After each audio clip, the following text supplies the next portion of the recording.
It's Women's History Month, but did you know black and brown people across the world are reconnecting to their roots and redefining their relationships with the land by gardening and farming? And Black Gardener Talk is dedicated to sharing those voices to inspire all people of color and maybe even some that don't look like us to grow by any means necessary.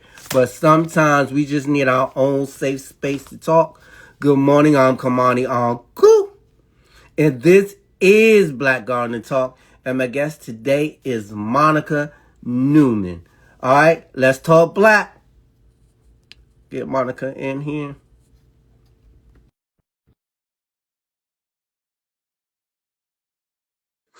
What's up, 3P? Hey, Hey, Monica. Good Money. morning. Good morning. How are Uh, you? I'm good. How you feeling today? Good. I think I told you yesterday I was big in my back for the season, so Okay, I went. hear that. So let's get right into it. Folks are joining us. Let's get right into it though, because I don't like to like hesitate. I don't like to wait. What is your first memories of gardening? We're gonna start right there. First memories of gardening. Okay, I'm gonna say it had to be '93. So every summer in elementary school, my dad would drop me off at my grandma's house, which we called the country.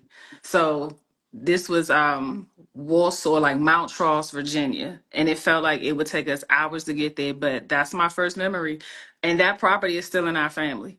So I Mhm. remember seeing this is when I first realized that, oh my goodness, chickens, and that's where we get fried chicken from. Because you play with the chickens by day and be eating chicken at night. Oh, that's what's up. I mean, I have similar stories to that as well. We used to go to the country. Yeah, it was the country. Yep. Um, and my great grandmother, who lived to 118, had a pig farm, and we would go down there. We weren't allowed to eat the pigs, but we were like always messing with the pigs. But she did have like a garden, and we still own that property too, which is 30 acres of land and is a historical property. So Mhm. yeah, we had similar ideas. And when I started this kids camp, this summer camp that I have, I always take them all the way out somewhere. Even though it was in Maryland where we live, I took them way out so it could feel like that country ride. I love that. Yeah. And listen, I've seen you posting about that. I'm definitely interested, and I would love to just pop in just to see what's going on. Say Oh hey, yeah. I love that. Yeah, that's what's up. So from you said 1993, I think you said, right? Yeah, '93. To 2025. Mm-hmm. How did you become an urban farmer, Oh. and why did you decide to become an urban farmer? So unfortunately, my both my great grandmothers and my grandmother, they were alive then. So I had both my great grandmothers around until I was 13. The property is still in our family, but my grandmothers are no longer with us. So I want to say after I was probably in high school. So when I was about 15 or 16, you get a little relationship and now you're not doing the things in the summer because you want to be with your little boo. So I didn't go down there as much.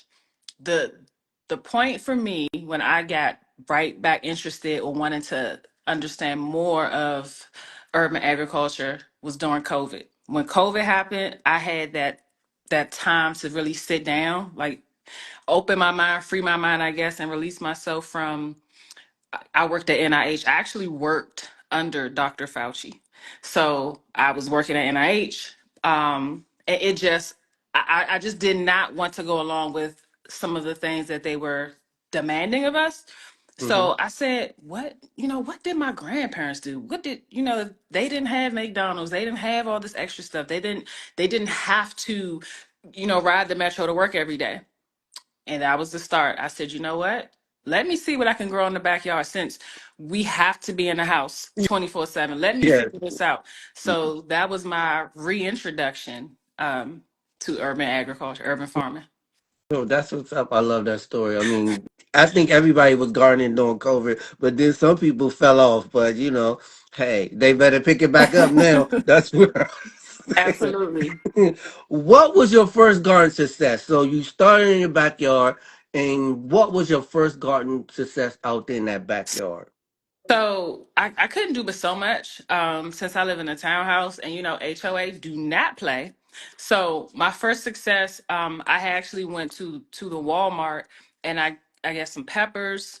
I had it was a grape tree, but it was like the starter grape tree, and I had strawberries. So once I was able to successfully grow out some peppers, and then I also had a couple of like house plants and just things that I felt were like, let me see if I can keep this alive. So the peppers, the tomatoes, and a couple of strawberries were like my first success that made me say, you know what? Let me and again, I probably should have kept going, but I said, nope, I want to jump into the deep end. So let me find a farm or some black farmers, because that's what I Googled. I Googled black farmers. Oh, that's what's up. Tell me about that. I mean, you Google black farmers, and then what you do? What was the timeline? Did you go out there? Did you find somebody? What? No, Tell the people. I found no black farmers Oh at wow. all. What I did find, and this was the start for me on this path, I found Arcadia Center for Sustainable Food and Agriculture. They had it was a beginning farmer program, but it was for veterans, which I'm a veteran, so I was able to be a part of their farm, the veteran farm fellowship, and that was probably 2021 when I went out there and I did my production season with these folks. It was only four of us actually. It was a lot of work. So with that, and then I also did Future Harvest's beginning farmer training program. So simultaneously, like I'm a visual learner, so I had to see what they were saying and then physically go out, put my hands in the soil, and do what they were saying. So that's Wow. honestly how I balanced it. Wow. I'm familiar with Arcadia. I used to work for Arcadia at a little time to get some experience. But how was that working? Like you said, Arcadia, and then you was doing this future harvest. I mean, were you working? Did you have a full time job or part time job? What? How did you manage it all? Nope. So I just honestly, I can remember working at NIH, looking out the window, wishing I was outside. And this was like 2017 at the time, before everything just froze.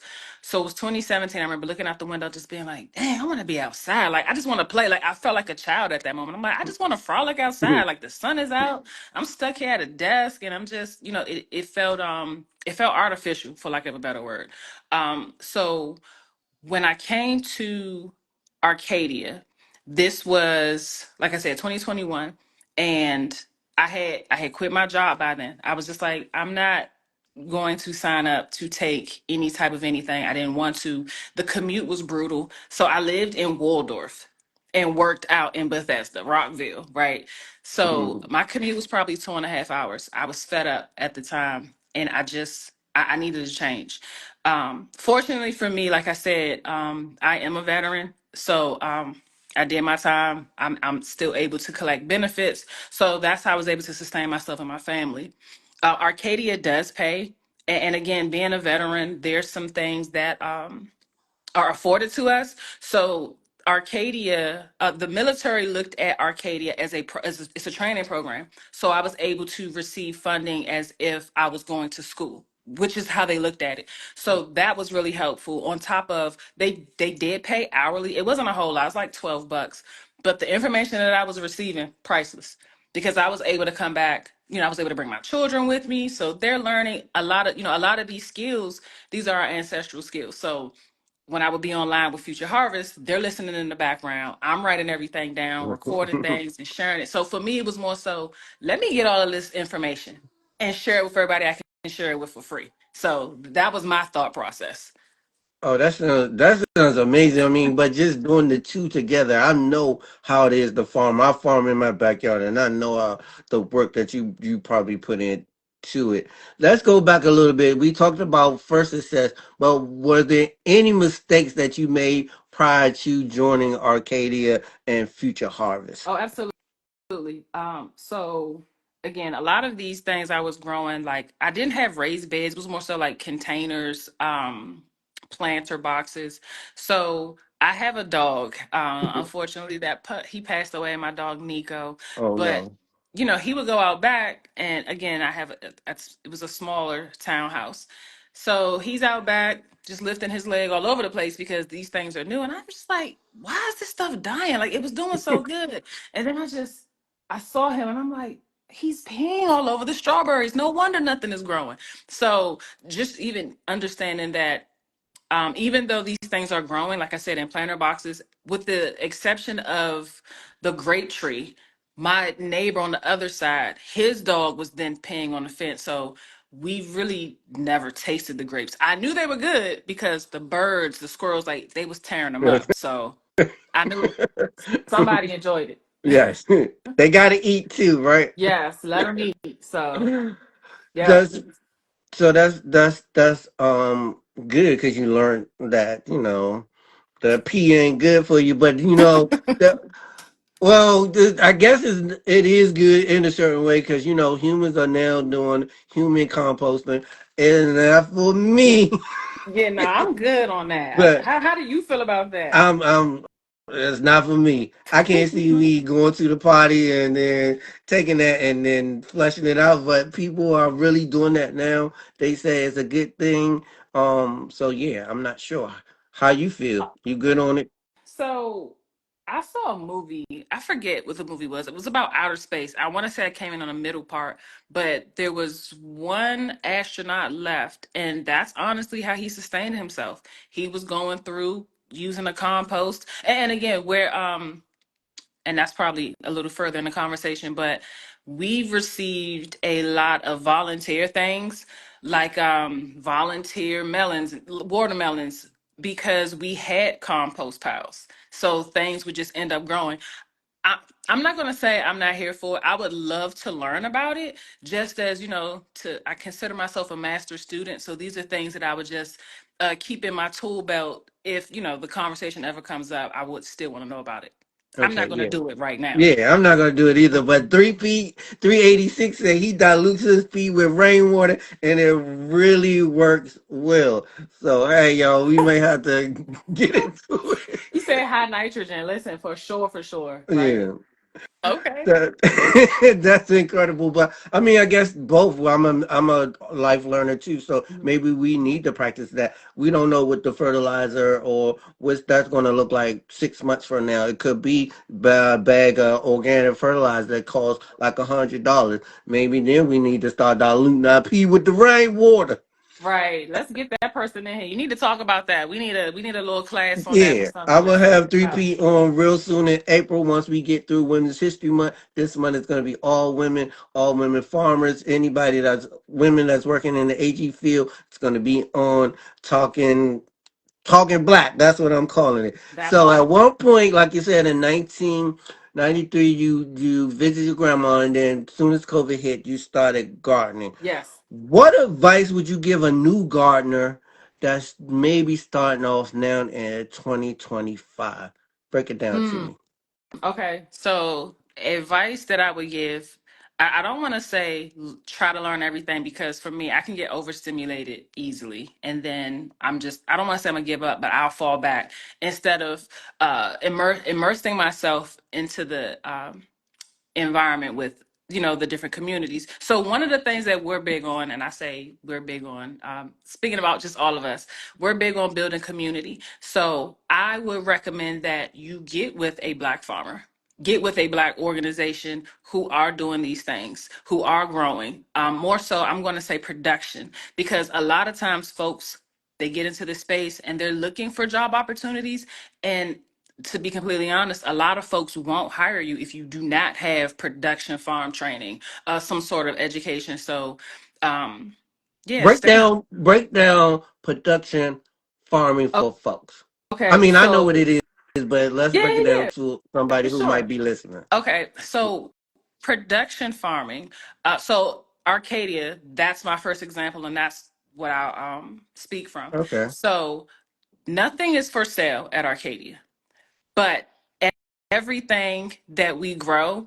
Um, in tangent with other local farms, we have a mobile market. So we grow these things to sell at the mobile market or to give away. So a lot of the times we would have volunteers come out because, hey, there's a farm here. I want to know how to grow. So the volunteers would come out, and we would get their help with harvesting, get their helps with, if we're weeding, cleaning rows. So with the production, we have a crop plan. You start with the crop plan.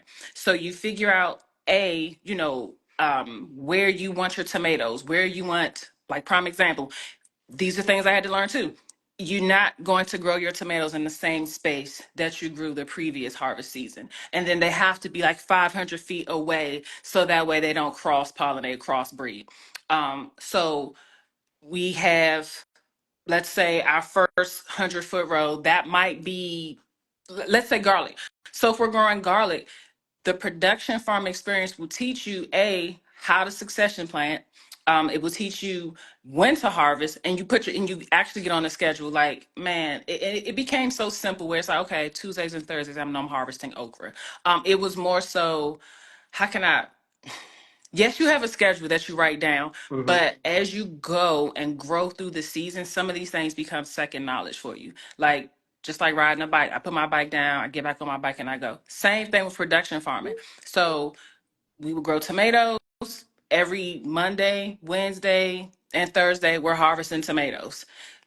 You're learning how to wash your produce. You're learning how to pack the produce. You're learning what we call it seconds and thirds. So things that might have small bug bites or might be a little split, those are the things you consider seconds. So figuring out, this is how I learned about value added products. So a lot of the times, if some of these tomatoes might be punctured or cucumbers are punctured, we're using them for other things. So instead of just throwing the tomatoes out, okay, we're going to have some tomato sauce, or we're going to use them and save the seeds. So I, I hope that was answering the No, question with production. that is answering the question because that was because I mean people don't know production. I mean, if you get that deep into it, most people just really want to go in the backyard. But I still feel like learning how to take those bug bite tomatoes that got a little hole, cut it out, and then make it into a tomato sauce is pretty Yeah. good work. You know what I'm saying? Because that's how I learned. I mean, I'm a farmer just for myself and for my community and my neighborhood. But when I start seeing all these bug bites on everything, I used to just throw it in the compost. And I was like, and then my little brother, who's a farmer and a gardener, on his balcony said, "You wasting food. Yeah, the compost will go back into it, but why didn't you make some kale chips with some of those beat up Yep. kales leaves? Why didn't you make some tomato sauce with those holes in it? Cut around the holes. Hmm. Make some pickles, cut off that little part with the cucumbers and make some pickles." So I think that's good. I didn't know Arcadia was that deep into training. Yes. So I'll encourage everybody to go and Google Arcadia farms now and try to get into one of their programs here if you live in the DMV, because it sounds like it's amazing. I was just on the end where it was the mobile part where the folks come out and Mhm. buy the food. So I was on that end. I never saw that other part. You know what I'm saying? But that sounds amazing because it sounds like you have a wealth of knowledge of everything. So from production to now program director of agriculture leadership development initiatives at the Future Harvest. How did you manage that? How did you go from production stuff into like now like you doing programming? So, real funny story. So, to your point with Arcadia, if you are in the DMV area and you're interested, this is a free program. So, they have the production farm. And again, you have to be a veteran or a spouse or dependent of a veteran to apply for this free program. But they also have every Saturday, they do an educational agriculture program. And then they also have incubator plots available, which I want to say was probably $200 for the season. So I actually, in this space, like I said, when I first started, I Googled Black farmers, found no one. And there was my farm partner, Gabe, and I didn't know her from anywhere. She Googled Black farmers went on Instagram and she found me on Instagram back then. Oh And wow. she Mhm. reached out. She's like, "Hey, I want to come volunteer. I like what you're doing. I'm trying to find other Black farmers in my space." At the time, she was keeping chickens in her backyard. So I met Gabe, and then I was also doing the Veteran Reserve program through Arcadia, which was also more education, online program. And I met my farm partner Sam. So having conversations with them, it was a lot of ideologies were the same, like a lot of like-mindedness. A lot of the things that they wanted for themselves aligned with what I wanted and what I would have liked to see um, in this space. So the three of us got together and we started through Arcadia. We started our own seed business, seeded farm. So just volunteers, folks coming out. I met, like, again, you meet so many people in this space, and again, you're afforded the opportunity to decide, I like what this person's doing, let me grow with them. So three people had asked me, "Hey, are you going to apply for that Arcadia position? I mean, I'm sorry, are you going to apply for the Future Harvest position?" And I was just like, "No, I hadn't heard anything about it." So, and I just kind of blew it off. By the time the third person had Mhm. asked me about it, because they felt like, and again, man, for people to see something or potential in me that I didn't even see for myself, or acknowledged for myself at the time, it really made me feel good. And I just said, you know what? For these people who I thought highly of, to think that highly of me, to feel Oh yeah. like this is something that I could do, I just went for it. Hmm. And It's a powerful thing. yeah, and that's really how it happened. Yeah, and I interviewed, and and I told them, I said, everything that this position entails is what I want for myself. Like, Okay. I'm still growing. I still want to learn how to advocate, for myself, for my community, for for folks who just don't know, who are interested in learning how policy is created, learning about the farm bill. These are things that I was still actively learning. So Okay. It's all good. I told him to It's all good. listen in. Yeah. Tell me some of the things you're doing with that position as the program director. What are some of the initiatives that they have at Future Harvest? When I found Future Harvest, I didn't see anybody that looked like me, so I was like, I don't know if I want to be a part of this. Listen, that part, okay? So, Future Harvest has and is historically white, right? Even down to who works there. So, when I first came in to Future Harvest, it was like, where is everybody? Is it really just me? And um and it was just me outside of our board president, Thelonious Cook, and he's an actual farmer as well. So some of the things for me that were important, I wanted to talk to who I took the program over from, Samaria Marley. She's actually with Juniper's Garden. So I met with her just, to pick her brain, because again, a lot of the times we get into these spaces and it's somewhat difficult for us to deal with folks who don't look like us or come from what we come from. So one of the things that was important to me was bringing more people who look like me into this space, because I'm supposed to open a door, open a Yes. window for other folks like me to come in. So one of the things that I felt was important was, I'm like my voice, like, y'all gonna listen. Can we get more, I don't like the word BIPOC, but that's what the USDA goes Hmm. with. We need more BIPOC folk in this space.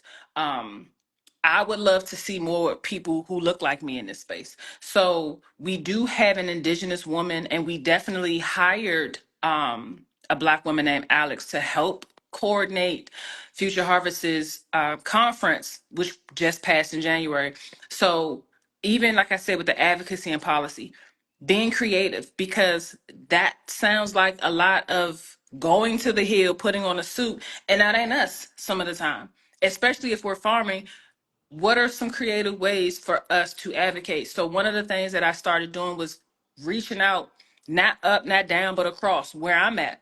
Let me reach Hmm. out to other people to see what they're doing. I think I reached out to you as well. So I'm like, hey, could you come come, do a workshop. So building with folks like I see Jason Whitehead came into the chat. Yes. Jason White with Tuskegee, and he's also an extension agent, reaching out to people who they've been here longer than me. So these are folks that I look up to, who I'm looking for guidance from. And then I've also had folks who felt like, why do you work for Future Harvest? These things have happened in the past. And I'm like, for me, I know the type of person I am. I'm here for us. Yes. When I wake up, when I go to sleep, I'm always here for us, which is Mm-hmm. why I don't try to date nobody in this space because it can get messy. Mm-hmm. So being here for us to me looks like y'all want me here. Y'all say y'all want somebody like us on the other side to help incorporate these things. Well, I'm that girl to do that. So, Okay. and I stand on that. And I'm not ashamed to tell folks that I work for Future Harvest because let me make sure that money is going where it needs to go. Oh yeah. So, And bringing in more people. I mean, nowadays, like I said, and my opening I always say, more and more black and brown people are getting into this space. So we do need a space to connect and learn from. I mean, Future Harvest been around for a long, long time, and now I'm starting to see people that look like me in it. When I first approached it, I would never get no calls back, no emails back. You know what okay. I'm saying? So I was like, well, maybe this not for me. You know what I'm saying? And I'm at that point now where it doesn't really like I want to connect with it now, but I'm past that now. You know what I'm saying? Because I had other opportunities to get in that space with people that don't necessarily look like us. You know what I'm saying? And So that's a good I thing. appreciate that because it's like, you know, just because they may have said no, initially, or they didn't go with certain people, that allows or affords you the opportunity to be creativity. Like, I feel like creativity is really what sustains us. Like, when I say us, I mean Yeah. Black folks in the diaspora. Like, that's what sustains us. Um, and then it will force you to go, you have a different trajectory and you're building something different. So, like, will I be with Future Harvest forever? Probably not. But this is a stepping stone for me to, what else can I create? Or who can I bring in who can change or transform? Because let's be clean. The program that I run, it's through a grant, a 2501 through the USDA, which is intended for Black and brown growers. So a lot of these white-led organizations get Black funds. So then, of course, you're not going to want to hire someone who's not Black or urban, I'm sorry, underserved or urban farmer Yes. to run these programs because you need someone who knows how to talk to the people. Yes. And Mm. again, maybe one day we'll get uh way more organized than what we are, which again I can appreciate. This is probably the most organized that I've seen us be in a long time. And again, it's, to me, it's deeper than farming because for so long our communities have been torn apart. We didn't know how to work with each other. And a question I always ask is, if me and you fall out today, how can we continue to work together? Because the goal is much bigger. You don't have to like me for us to continue to push and move along. So learning even how to trust each other, learning how to connect. When we say community, really mean it. So those are just some of Oh. the things that I'm just trying to bring Oh yeah. awareness to. You starting to get to me because I feel that same way. It's way bigger than that. Even if we get into a fight, or this farmer think they better than this farmer, or they got this bigger grant and they could do this, but you low on the totem pole. I think we gotta all stick together, and that's what I try to pride myself on. Now, yeah, I have burnt some bridges with some people, and I'm okay with that. You know what I'm Right. saying? But I feel that the end result is like we really gotta come together. I think last year I wanted to spend the most time partnering up with anybody and everybody Mm. that I could possibly do. And some of them, like I said, didn't really work out the way I wanted to work out. But hey, I tried it. So yeah, I love that community vibe that you're bringing. My question is, when you got this role, where did you find these black folks that's probably in the program now? Because you said when you first got online 2017, you ain't see anybody. So how did you find, did you build up your Instagram, or you just being in the streets and you start seeing people that look like you Um, that were so farming? so Instagram was more so like me wanting to track what I was doing as far as production farming. Like, I had no idea that uh I'm not gonna say I didn't have an idea, but I felt like I'm like, agriculture finna take off for us. Like, I'm like, there's black, like we here. So I actually went to Future Harvesters conference, and I went to Ujaama's convening. And that's where I started saying, I'm like, it was black people here. Like, we're here. Right, we here. And then just hashtags on Instagram. I'm like, there's more of us. Like we really out here. It was just, but where are we? What are we doing?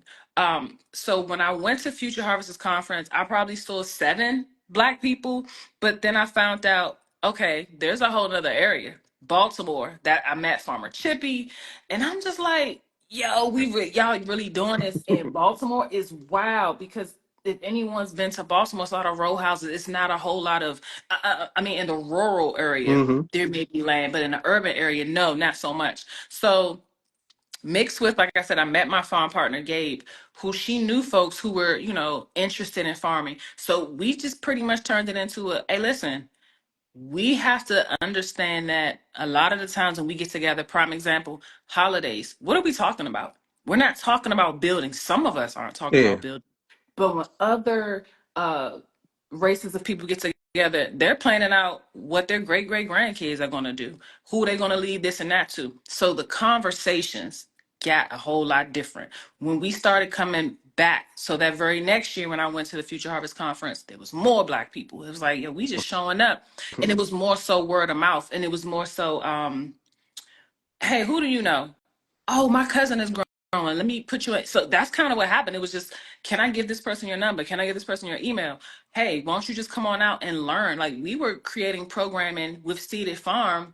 And again, it didn't register to me that this was programming. It was just, this is fun. It's Let's paint. fun. Yeah. Right. Yeah. Let's paint seeds. Let's us save seeds. And then the thing was, like I said, I have 2 children. So bring your kids out because how else will we learn? Like the average age back then for a farmer was like 52. So if these farmers are dying out, let's give the next generation something different, a change. Yes, you want to go to college? Cool. You gonna have that debt. What else can you do if you can't go to college? So I just wanted to help create a different opportunity. And I was like, to your point, reaching out to whoever, trying to find, who's like-minded in this space that I could build with. Oh yeah, I mean, prime example is Black Gun Talk. This podcast, when I first started this, it was just all about me. It was COVID. People was like, come and talk and talk. Get on this show. I mean, I did the whole Clubhouse, YouTube. I mean, I was on everybody's show just talking about me and talk. And then it got to the point where it was like, I think if people heard enough Yeah. of what I do, and I was like, I can't find nobody else that looked like me. You know what I'm saying? Finally, I did it. I was like, you know what? I'm going to start this podcast, and it's going to be for the people that look like me because I know they have those same stories. They're going through the same thing. And it's all about inspiring people and Yep. giving the knowledge out there and the information. And then you take that information and you do what you want to do with that information. I do want to target more younger folks because I think AG and farming and gardening is a viable business. And I want them to know that it's a viable business. Yeah, we're gonna do some headaches right now, but it still is a viable business. And so that's why I did create a summer camp that's just all about farming and gardening. And I want those generations of folks to learn it, even if they don't pursue it as a I career. So that. I want to commend you for sticking in there and finding the people and keep doing the work. Let's talk about Seeded Farm. How did that come about? So to that, okay. Hey, let me just say, summer camp is a brilliant idea. Folks spend so much money sending their kids to camp just to, jump in the lake, go to the pool, which again, I'm not knocking because kids need something to do in the Hmm. summertime. But having something like farming, man, okay. Yeah. So I mean, that was a good thing, there. Let me be clear. We do have a little fun at the end. You know, we have water balloon fights, tug of war. We take it way, way back. But yeah, I think it's necessary, and I think our camps need to be more focused on that too, building that sustainability part because we don't know what's gonna happen now, and we need to be growing. We need to be canning. We need to be doing saving our seeds because we just need to. But go ahead. How did Seeded Farm start? I mean, there's the connection with Gabe. There's the connection with Sam. You met them along the way. What yes. made y'all say we're gonna start Seeded Farm? So a lot of people, when they met the three of us, they thought, "Oh, y'all been growing together for years. Y'all know each other." Nah, we had literally just met, and it was just that powerful, like, of a connection. I had never met folks outside of, anywhere else where it just felt so natural.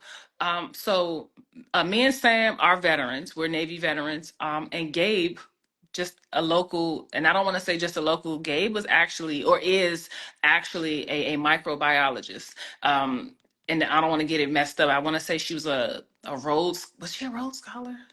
That might be a little too high, but she was that girl. Hmm. Definitely that girl in his space. So Gabe came out, she volunteered, and at the time I was just a farm fellow with Arcadia, and she came, she volunteered.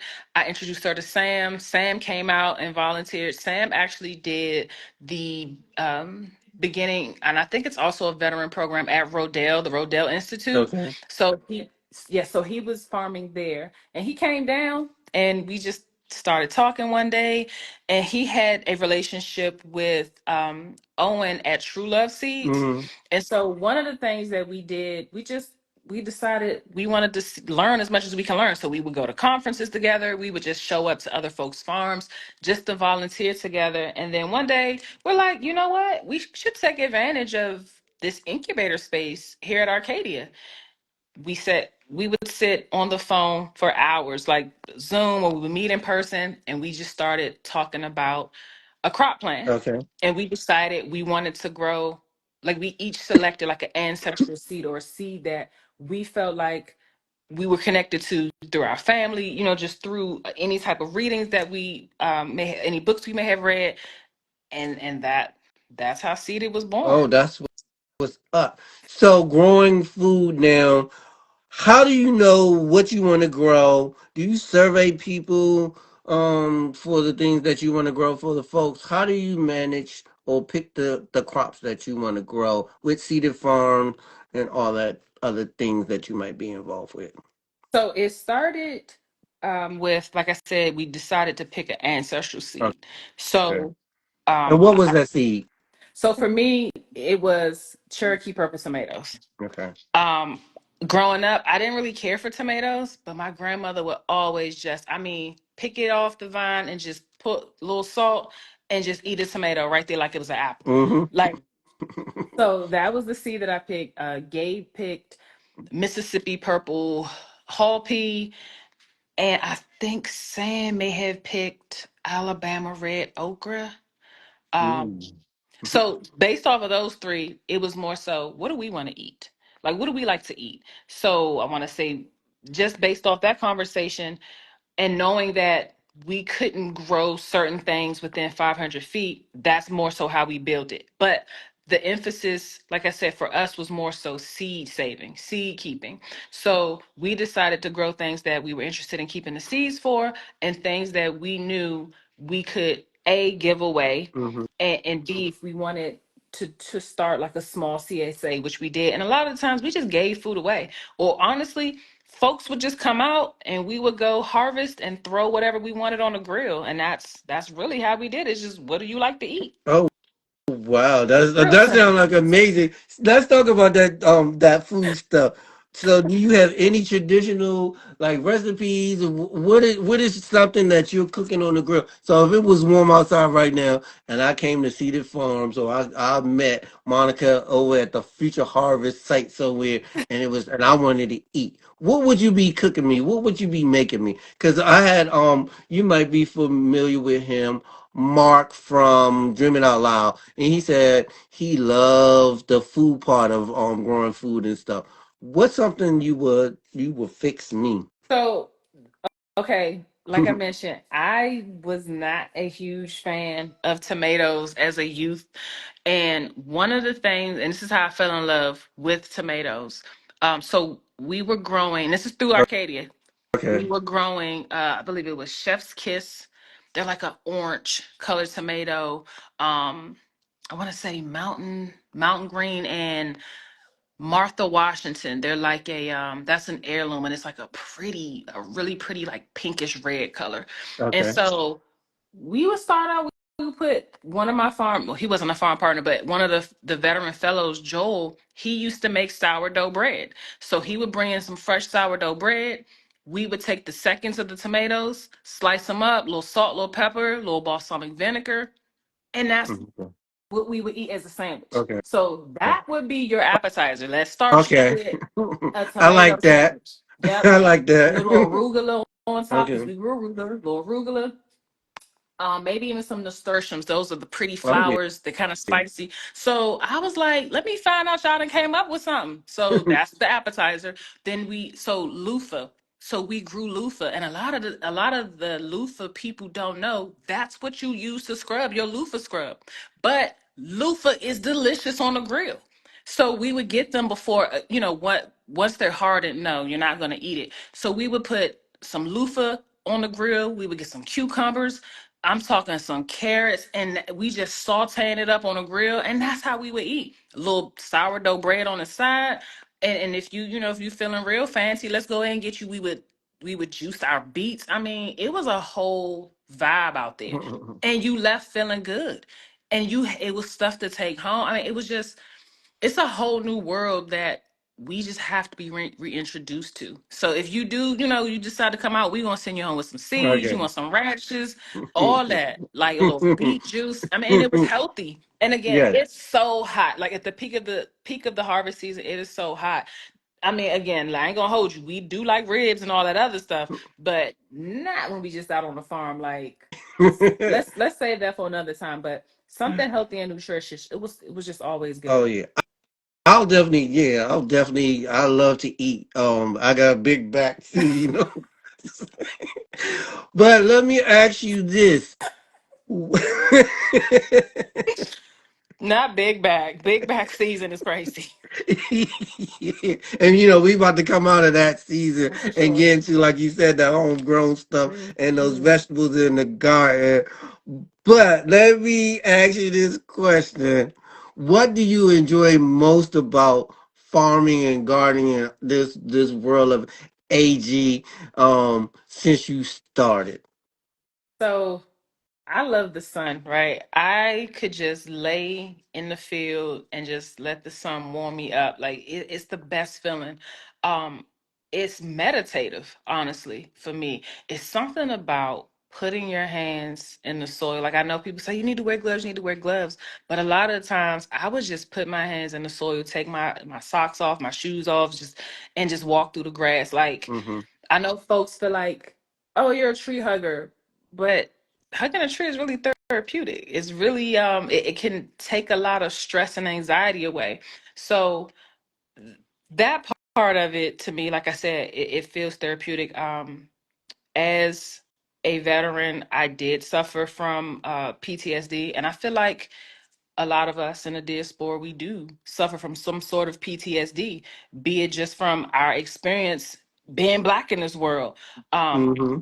but planting, I would have to say planting because I just love, and it reminded me of being a child in the country with my cousins. We would make mud pies. We would just be outside getting dirty, riding bikes. And it just brought my mind back to a space where I'm like, we all right. Like this is okay. This is us reclaiming a lot of ancestral knowledge, ancestral energy, like foraging. I knew nothing about foraging. I knew nothing about mushrooms outside of what you buy in a can at the store. So, the best thing for farming for me has to be planting and being out in the sun. That's what's up. Do you have a favorite vegetable or fruit that you like now that you've been growing your own?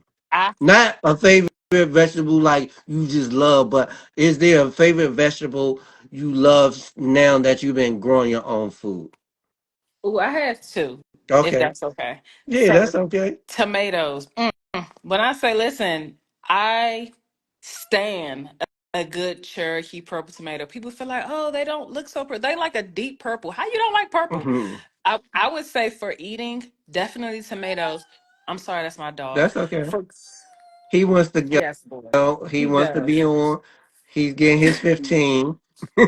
Let him live, right? Yes. Um, but for harvesting and growing, I would have to say okra. Now, okra is Okay. very slimy, but again, being in this space, I met a lady, Tess. Tess was one of our community members who would come out like all the time. She took this okra, Hmm. Alabama red, and turned it into French fries. And all she did was like slice it, season it really well, and she had a little like the Nando's peri sauce. She had a little dipping sauce with it. I was like, girl, what made you do this? And Wow. she, you know, and that was her just trying to cut the sliminess of it. That's why a lot of the times when folks make or cook with okra, it's a gumbo, and they use tomatoes to help cut the sliminess. So I would have to say tomatoes for eating and okra because I just like to harvest okra. Oh, cool. I mean, I love okra. I love it. I mean, so much. At first it was like, ooh, that slimy part. But after that, got past that, then I started, like you said, like making those fries and different things, and then trying to encourage other folks that look like us to eat those because that is a cultural seed, that is a cultural crop, and we need to get back to that. And Agreed. so, yeah, I commend you on that, and I'll come eat um some okra fries Okay. with you. One of the things that I was really surprised that I really like that I had no clue was fried or sweet potato leaves. Somebody that didn't look like us gave me some sweet potato leaves, and I was like, I don't know if I'm gonna eat this. It ain't gonna be seasoned well. It ain't gonna be this. It ain't gonna be that. It was the best thing ever. Now that I pretty much grow sweet potato leaves, so I can make those fried sweet potato leaves, just so other people can try it. Have you ever tried sweet potato leaves yet? I had no, and again, someone who didn't look like us put me on the game. I was like, "What? No, I'm not gonna eat that." They're like, "Yeah, you don't haven't had sweet potato greens before." I was like, "No." He said, "Well, let me just saute it up for you. You gonna like it." And I'm just like, "What you know about seasoning first before I eat any of that?" Listen, change my life and change my mind. So I'm with you. Okay, exactly. For me as well. Monica, do you have a favorite trick or tip that you can share that you have picked up along the way since you started gardening, Favorite farming? tip or trick? I Or it could be both. okay. Um, so one of the things that we wanted to do, because we were really I can't say we were organic because that's a label you have to pay for from the USDA. But we were really low, like to no till. And a lot of what we did, we wanted it to be organic. Like we didn't use any type of chemicals. So in our space, it's only an eighth of an acre plot, but you can do so much with that space. So we definitely, I mean, I don't know how folks use cover crop, but if you could just cover crop and we would leave one section into cover crop and we would just come through with the weed whacker to keep it low, so that way we're not turning over our soil so much. And that was something that was important to us. We wanted to make sure that we maintained regenerative soil methods. We wanted to make sure that again, we wanted to keep it as organic as possible because right where, little side note, Arcadia is on George Washington's, it was a plantation that he left to his step, and I'm sure you know this, his step granddaughter, Nellie Custis. But the incubator plot is called Doge Farm. And this is where the Doge Indians grew, where this is where the Quakers had to come and get the soil back up to standard so that they could grow. But there's the Doge Creek is right behind us. So Okay. we had to make sure there was a whole lot of runoff. So definitely cover crop, definitely compost. Um, I guess a tip would be pollinator patches. So Okay. we pollinator patches, A, to help with a windbreak, but also it encourages like the milkweed. We had milkweed growing, so it encourages the monarch butterflies and all butterflies to come out, and indigenous plants. Like we did a lot of black eyed Susan we had Okay. growing. And yes, pokeweed is poisonous, but I found out if you boil like twice boil it, you can eat it. So My encouraging grandma used to eat that. Li- I was like, I li- don't want yeah, that. I didn't, and again, I didn't know it was this poisonous, but it's indigenous. So Break I would definitely, down, not to yeah. cut you off, break down what is cover crops in case someone that might be listening don't know what cover crops are Okay. and what they're used for. I mean, you kind of said what they were used for, but what is a cover crop and why do we use a cover crop? Okay. So, like I mentioned, we're on a eighth of an acre plot. So when we put the farm to bed, as we call it, for the season, because we did not grow through the winter. Cover crop is pretty much things amaranth. It could be red clover, um, ch- chickweed. What is it, snap peas, so even some whey.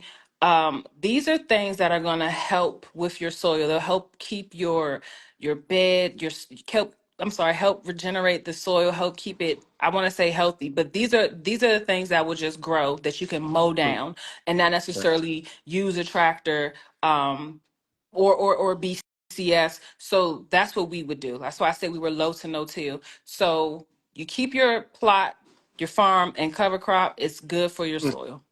So it's almost like a twofold. So I guess I grew some wheat or some rye wheat Yeah. as a cover crop. I don't think I'll do that again.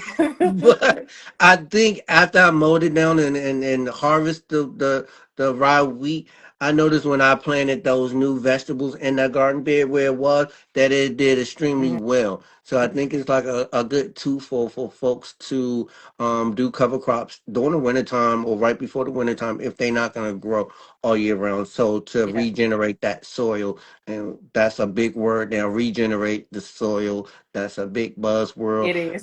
Word. Now, I think it's if you know how to grow food, like you talked earlier about not planting those tomatoes in the same place that you did. That's basically regenerating the soil Hmm. as well. You want to say anything about regenerating the soil? So what we also had, I'm not sure. I mean, I know we touched on composting.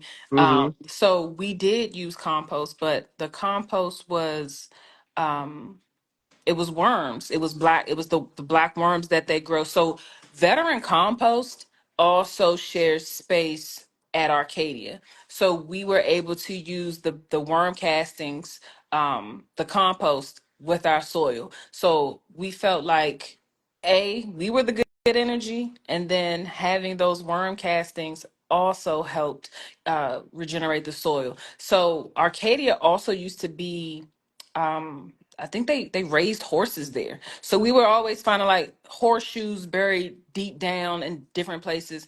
So of course they did use manure, but strictly for us, compost was the black worm castings. Okay. Great for the soil. Great for so get y'all some black worm Oh, casings, y'all. You okay. know, they got it at the big box stores. If you can't find it at a local farm or a worm farm, I don't know if we have any worm farms here in the DMV, but we might. I You know what I'm saying? did meet a sister who Okay. was, but if you go to Arcadia, go show up with a little bucket and just let them know, hey, could I, get a couple of free scoops? Because so the gentleman, I forget his name.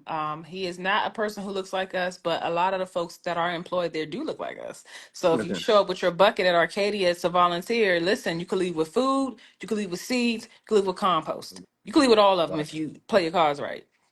Okay, Arcadia, y'all doing some big things. Maybe I shouldn't have left, but I was getting some training. I was also getting training to learn how that food comes from the farm, and then how it gets to a mobile market, and then Mhm. those mobile markets, how they go and choose to go into communities that usually don't have fresh foods, and which was really exciting to me. Which led me to my job now at Martha's Table, which is even more training for me. Like I said, we are life learners, so I'm going to keep on learning. I got two more questions for you, and then we're gonna be out because it's almost 12 o'clock. Can you believe the time has gone that fast? What are some ways, or do you have any ways to keep up on like new technology? Now we have AI. Are you using AI or any of that stuff to do more farming? Yes. So listen, I was one of the folks who felt like, technology. was moving a little too fast. But listen, with these grants that are coming out, Chat GPT is your friend, y'all. And again, everything that we do with this Aldi program through Future Harvest, we connect a lot of farmers, underserved farmers, with folks who A, know how to write grants, B, have written and have been awarded grants so that they can get that step by step. I mean, down to what do you need? This is what the page looks like to get your FSA number. So and we encourage that. Use Chat GPT. Like everybody else is doing it, you could do it too. And another thing that I've also been privy to, a farmer who was more like a mentee, a mentor to me when I came into this space.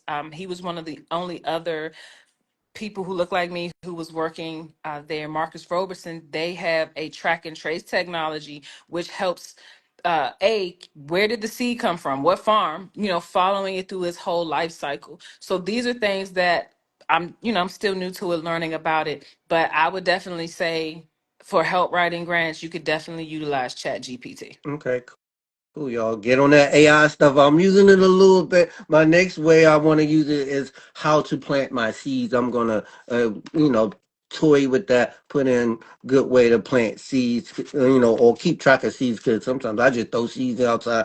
I don't know what's growing till it's Yeah. time to harvest. Yeah. You got to It's get curt. specific with Yeah. ChatGPT. Like if you can get like talk to it as if you're speaking for yourself. Like it does have the voice options to say, when I say specific, like I would like to grow within my HOA's regulations of, X, Y, Z. Like I wish I could have chickens here, but in Southern Maryland, you can't have chickens. So get as specific as you can with your ask Okay. and include a lot of the language that is entailed in the grant as well. So y'all got that? That's the gem. She threw that out.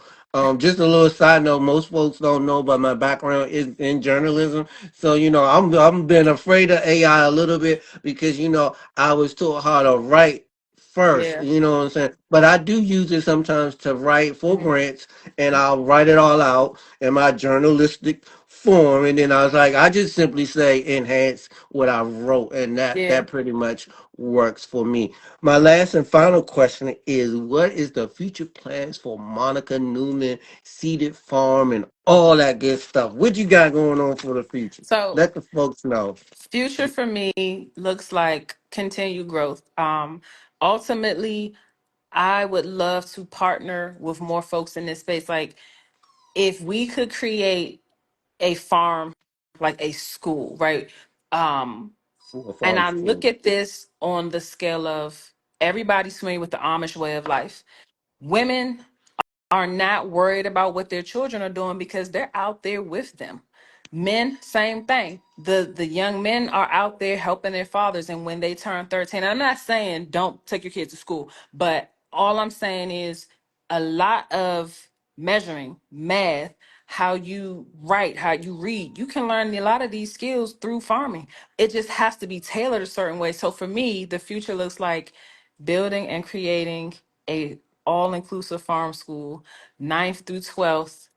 I'm not saying you have to specifically be a teenager. You could be someone who's being readmitted back into, the civilian world, someone who was prior military, even, brothers and sisters who are incarcerated coming back into society, getting those soft and hard skills through farming.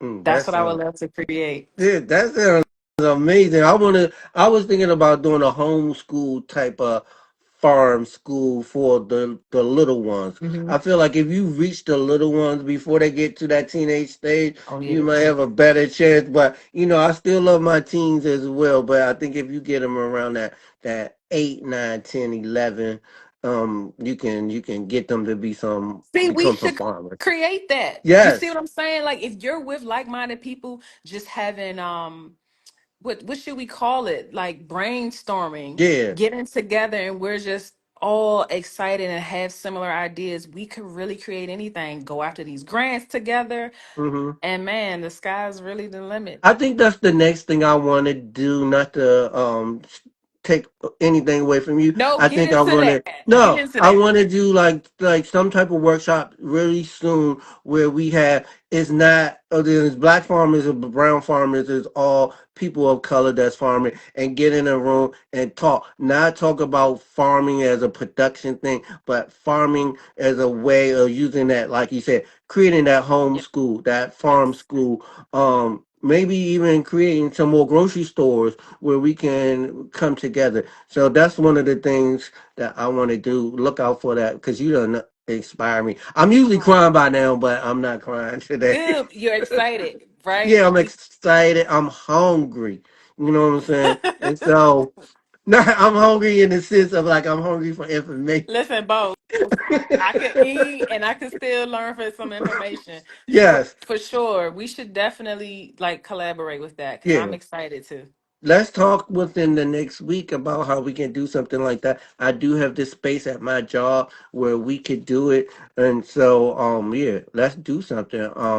But Monica, it has been a pleasure for having you on today this morning, kicking off Women History Month on Black Garden Talk. I'm a big advocate for female farmers because my great grandmother was a farmer. My grandmama said I was gonna be a witch doctor. I'm now an herbalist. And my mom got me into growing, and so I'm always throwing stuff up for them, and dedicated to them. And yeah, let's talk soon.